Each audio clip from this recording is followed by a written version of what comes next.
ഇന്ന് നമ്മൾ തയ്യാറാക്കുന്നത് അടിപൊളിയായിട്ടുള്ള നല്ലൊരു പലഹാരമാണ്. ഇത് തയ്യാറാക്കാനായിട്ട് നല്ല എളുപ്പമാണ്, കഴിക്കാനും നല്ല ടേസ്റ്റ് തന്നെയാണ്. അപ്പോൾ നമുക്ക് എങ്ങനെയാണ് ഈസി ആയിട്ടുള്ള ഈ ഒരു സ്നാക്ക് റെഡിയാക്കുന്നതെന്ന് നോക്കാം. ഇതിനായിട്ടൊരു പാനിലേക്ക് 1 ടീസ്പൂൺ നെയ്യാണ് ഒഴിച്ചു കൊടുക്കുന്നത്. നെയ്യുടെ അളവൊക്കെ നമ്മുടെ ടേസ്റ്റിനനുസരിച്ചിട്ട് നമുക്ക് കൂടുതലൊക്കെ ചേർക്കാം, ഒരു കുഴപ്പമില്ല. നമ്മുടെ നെയ്യൊക്കെ ചെറുതായിട്ടൊന്ന് ചൂടായി വരണ സമയത്ത് ഇതിലേക്ക് ചേർത്ത് കൊടുക്കുന്നത് 1 കപ്പ് സേമിയാണ്. ഇനി ഇത് നല്ലപോലെ ഒന്ന് റോസ്റ്റ് ചെയ്തിട്ടെടുക്കാം. ഇത് ഒരുപാടങ്ങ് ഗോൾഡൻ ബ്രൗൺ ഷെയ്ഡ് ആവേണ്ട ആവശ്യമൊന്നുമില്ല, ചെറുതായിട്ടൊന്ന് കളർ മാറി കിട്ടിയാൽ മാത്രം മതിയാകും.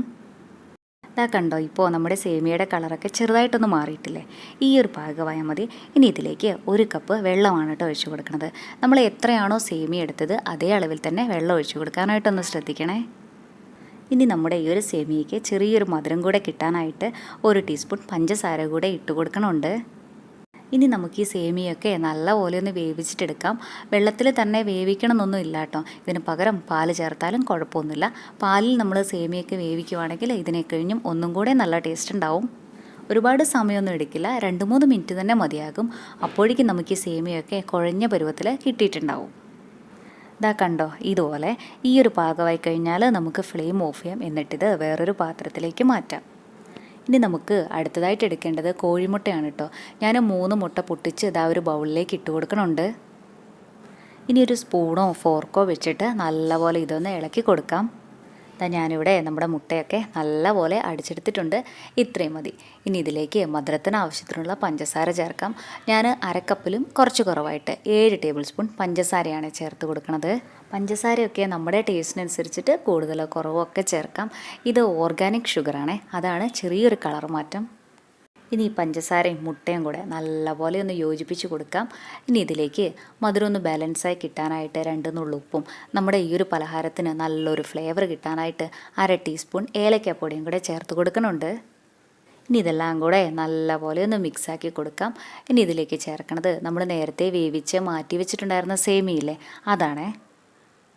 ഇത് ആദ്യമൊക്കെ ഇങ്ങനെ മിക്സ് ചെയ്യാനായിട്ട് നോക്കണ സമയത്ത് ആകെ കട്ട പിടിച്ച പോലെ തോന്നും. അത് കുഴപ്പമൊന്നുമില്ല, കുറച്ച് കഴിയുമ്പോൾ അത് ശരിയായിക്കോളും.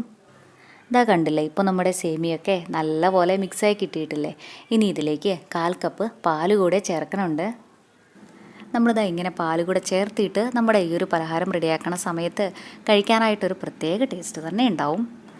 ഇപ്പോൾ നമ്മുടെ ഈ ഒരു സേമിയ മിക്സ് ഇത്രയും ലൂസായിട്ടാണ് ഇരിക്കണത്. ഇനി നമുക്കിതൊന്ന് വേവിച്ചിട്ടെടുക്കണം. അതിനായിട്ടൊരു പാനിലേക്ക് 1 ടീസ്പൂൺ നെയ്യാണ് കേട്ടോ ഒഴിച്ചു കൊടുക്കണത്. നമ്മുടെ ഈ ഒരു പലഹാരം റെഡിയായി വരണ സമയത്ത് ഈ പാത്രത്തിൽ നിന്ന് പെട്ടെന്ന് വിട്ട് കിട്ടാനായിട്ടാണ് ഇങ്ങനെ നെയ്യ് ഒഴിച്ച് കൊടുക്കണത്. ഇനി ഇതിലേക്ക് നമ്മളിപ്പോൾ റെഡിയാക്കി വെച്ചിട്ടുണ്ടായിരുന്ന ആ ഒരു സേമിയ മിക്സില്ലേ, അത് നമുക്ക് ഒഴിച്ചു കൊടുക്കാം. ഇനി ഒരു സ്പൂണോ ഫോർക്കോ വെച്ചിട്ട് ഇങ്ങനെ ഒന്ന് നിരത്തി കൊടുക്കുകയും കൂടെ ചെയ്യാം. ഇനി ഇത് മൂടി വെച്ചിട്ട് ലോ ഫ്ലെയിമിൽ വെച്ച് നമുക്കിത് നല്ലപോലെ വേവിച്ചിട്ടെടുക്കാം. ഹൈ ഫ്ലെയിമിലൊന്നും വിടരുതേ.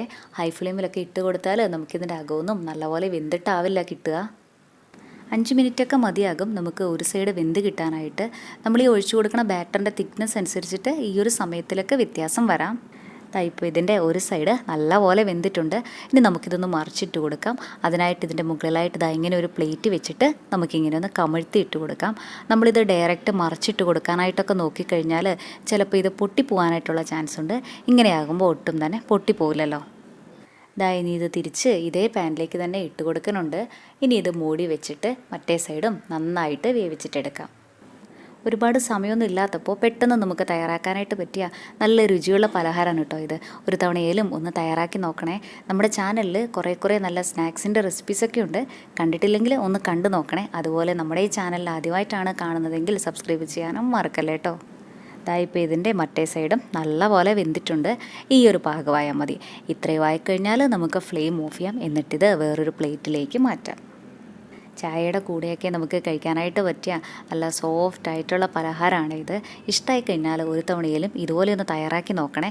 എന്നിട്ട് അഭിപ്രായം പറയാനും മറക്കല്ലേ കേട്ടോ. താങ്ക്